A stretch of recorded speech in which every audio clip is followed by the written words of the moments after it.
আমার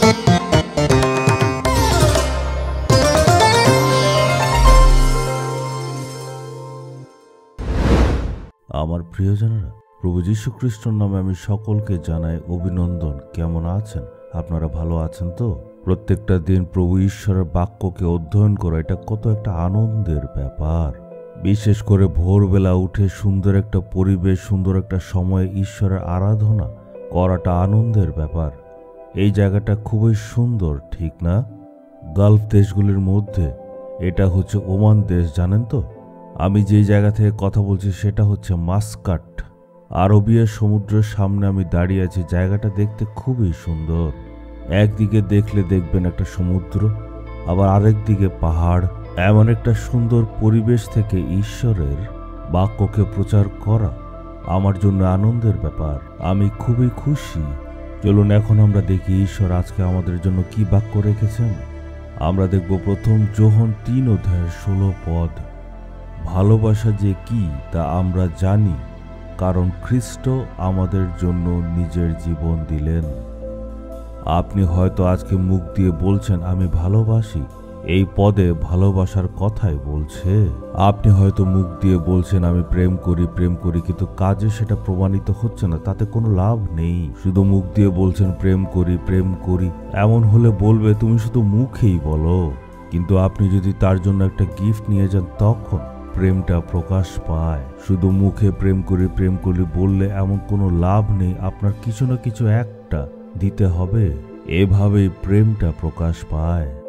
একইভাবে প্রভু যীশু শুধু মুখে বলেন যে আমি তোমাদের প্রেম করি, কিন্তু উনি নিজের প্রাণ ক্রুশের উপর আমাদের জন্য দান করলেন আর বললেন আমি এতটুকু তোমাদের প্রেম করেছি। হে আমার প্রিয় ভাই আর হে আমার প্রিয় বোন, প্রভু যীশু তোমার জন্য নিজের প্রাণ দিয়েছেন, ক্রুশের উপর নিজেকে সমর্পণ করেছেন।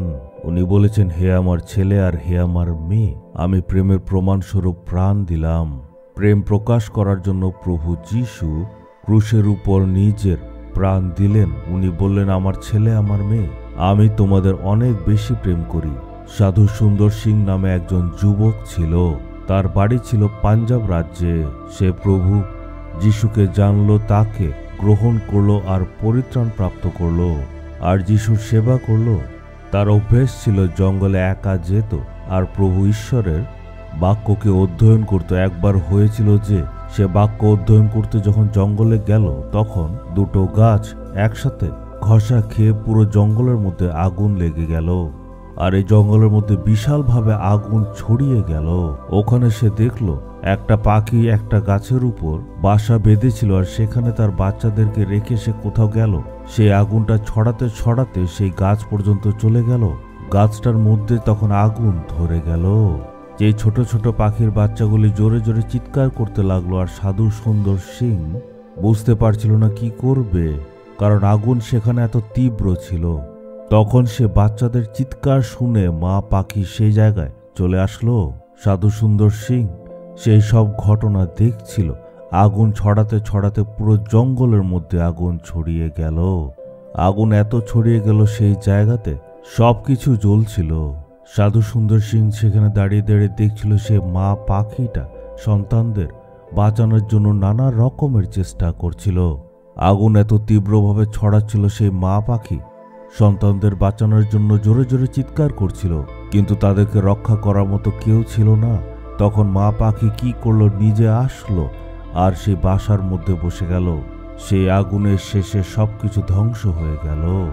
আগুন যখন শান্ত হয়ে গেল, সাধু সুন্দর সিং গিয়ে দেখল মা পাখিটা সেখানে মরে গেছে, কিন্তু তার পাখার নিচ থেকে দুটো ছোট ছোট পাখি বেরিয়ে আসলো। সেই মা পাখি নিজের সন্তানদেরকে বাঁচানোর জন্য নিজের প্রাণকে ত্যাগ করে দিল। নিজের বাচ্চাদের বাঁচানোর জন্য নিজের প্রাণকে সে উৎসর্গ করলো। একইভাবে যখন আমরা পাপ করি, আমাদের পাপের ফলস্বরূপ আমরা নরকের আগুনের দিকে চলে যাই। সেখানে ভয়ানক আগুন অপেক্ষা করছে। সেই নরকের শাস্তি থেকে বাঁচানোর জন্য, সেই আগুন থেকে বাঁচানোর জন্য প্রভু যীশু খ্রিস্ট প্রাণ দিলেন, নিজেকে উৎসর্গ করে দিলেন। উনার প্রেমটা সেই জায়গায় প্রকাশ করলেন।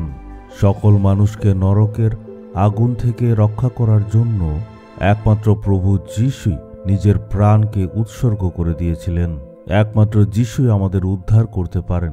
যদি যিশু আপনার জন্য নিজের প্রাণকে উৎসর্গ করে দিলেন, আপনিও নিজেকে উনার কাছে সমর্পণ করে দিন। ঈশ্বর যদি আপনার জন্য নিজের প্রাণকে দিলেন, উনি কি আপনাকে প্রচুর আশীর্বাদ করবেন না?